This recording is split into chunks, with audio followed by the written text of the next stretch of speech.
Hi കൂട്ടുകാരെ, വയനാട് നിർമ്മലാസ് കിച്ചണിലേക്ക് എല്ലാവർക്കും സ്വാഗതം.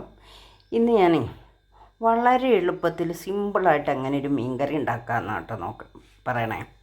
കാരണം വെച്ചിട്ടുണ്ടെങ്കിൽ എനിക്ക് ഒത്തിരി നേരം നിന്നിട്ട് കറികളൊന്നും ഉണ്ടാക്കാൻ പറ്റില്ല. അപ്പോൾ എനിക്കൊരു കറി വേണം താനും. കാല് വയ്യ, കാല് കുത്തി നിൽക്കാൻ പറ്റില്ല അധികം. അതുകൊണ്ട് അത്രയും പെട്ടെന്ന് എങ്ങനെ ഉണ്ടാക്കുന്നതെന്ന് ഉള്ളൊരു കറി. അതിന് വേണ്ടിയിട്ട് ഞാനത് 1 കിലോ മീന്, അത് കടൽ ബ്രാലാണ്, തിണ്ടാന്നൊക്കെ പറയും. ഇത് നല്ലോണം കഴുകി മുറിച്ച് തന്നാണ്. പിന്നെ ഉപ്പും നാരങ്ങയൊക്കെ ഇട്ട് തേച്ച് കഴുകി, അല്ലെങ്കിൽ ഇത്തിരി ഗോതമ്പ് പൊടി ഇട്ട് തേച്ച് കഴുകി എടുത്ത് വെച്ച മീനാണ്. അപ്പം ഈ മീൻ എന്താ പേര് നിങ്ങളൊക്കെ പറയണതെന്ന് വെച്ചിട്ടുണ്ടെങ്കിൽ കമൻറ്റ് ചെയ്യാം കേട്ടോ. എന്നിട്ട് അതിലേക്ക് വേണ്ടത് ഇതുണ്ടോ, ഇഞ്ചി, ചെറിയുള്ളി, വെളുത്തുള്ളിയൊക്കെ കൂടി ചതച്ചത്, 3-4 കഷ്ണം കുടംപുളി, ഒരു 3-5 പച്ചമുളക്, പിന്നെ കുറച്ച് കറിവേപ്പില. നല്ല തളിര ഇലയായതുകൊണ്ട് തണ്ട് കളഞ്ഞിട്ടില്ല, അതേപോലെ തന്നെ വെച്ചിരിക്കുക. പിന്നെ വേണ്ടത് ഇതിനാവശ്യമായ ഉപ്പ് എടുത്തിട്ടുണ്ട് ഞാൻ. പിന്നെ കുറച്ച് കായപ്പൊടി, കുറച്ച് ആവശ്യത്തിന് മഞ്ഞൾപ്പൊടി, കുറച്ച് ഉലുവാപ്പൊടി, നല്ല ഫ്ലേവർ മണമൊക്കെ രുചിയൊക്കെ കിട്ടാൻ വേണ്ടി. പിന്നെ കാശ്മീരി ചില്ലി, പിന്നെ മറ്റേ എരിവുള്ള മുളകും കൂടി പൊടിച്ചതാണ്. പിന്നെ ആവശ്യമായിട്ട് വേണ്ടത് കുറച്ച് വെളിച്ചെണ്ണ, ആവശ്യത്തിന് വെള്ളം. ഞാൻ ഇതെല്ലാം കൂടി ഇതിലേക്ക് ഇടുകയാണ്, പച്ചയ്ക്ക് തന്നെ കേട്ടോ, പച്ചയ്ക്ക് തന്നെ ഇടുന്നുണ്ട്. എല്ലാം ഇങ്ങനെ ഇടുക. ഞാൻ എളുപ്പത്തിൽ ഉണ്ടാക്കുന്ന ഒരു കറിയാണ്. എന്നിട്ട് ഇതാ ആവശ്യത്തിന് വെള്ളം ഒഴിക്കും. ഞാൻ അധികം ചാറ് വെക്കുന്നില്ല,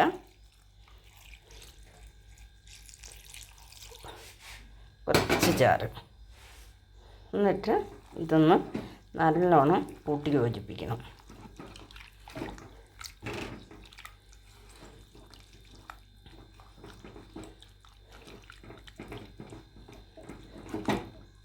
ഇത്രയും ചാറേ ഉള്ളൂ, അധികം ചാറിടുക. ചാറ് വേണ്ടവർക്ക് കുറച്ചുകൂടി വെള്ളം വെക്കാം.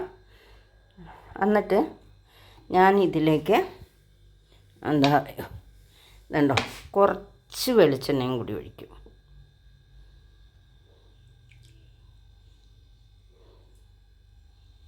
കുറച്ച് വെളിച്ചെണ്ണ ഒഴിച്ചു. ഇനി നമ്മൾ പിന്നെ അടുപ്പ് കത്തിച്ച് ഇതൊന്ന് വേവിച്ചെടുക്കാം, പാകത്തിന് വെള്ളം പറ്റുന്നവരെ കേട്ടോ. എന്നിട്ട് ഇത് മീൻകറിയൊക്കെ നല്ലോണം പറ്റി വന്നിട്ടുണ്ട്. ഞാൻ ഇത് സ്റ്റവ് ഓഫാക്കി. എന്നിട്ട് ഇതിലേക്ക് കുറച്ച് കറിവേപ്പില ഇട്ട് കൊടുക്കുന്നുണ്ട് മുകളിലേക്ക്.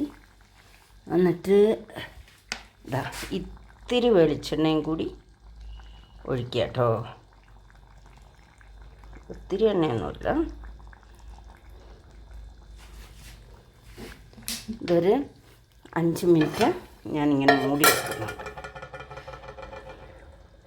അത് കഴിഞ്ഞ് നമുക്ക് മൂടി വെച്ചിട്ട് എടുത്ത് ഉപയോഗിക്കാം. നല്ല സൂപ്പർ മീൻ കറിയാണ്.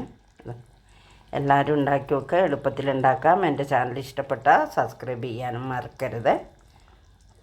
നല്ല സൂപ്പർ മീൻ കറിയാണ്. ചോറിൻ്റെ കൂടെയും കപ്പേൻ്റെ കൂടെയൊക്കെ കഴിക്കാനായിട്ട് നല്ല കൊഴുപ്പുള്ളതുണ്ടോ, കൊഴുപ്പുള്ള ചാറും നല്ല മീൻ കറി. എല്ലാവരും ഉണ്ടാക്കി നോക്കുക.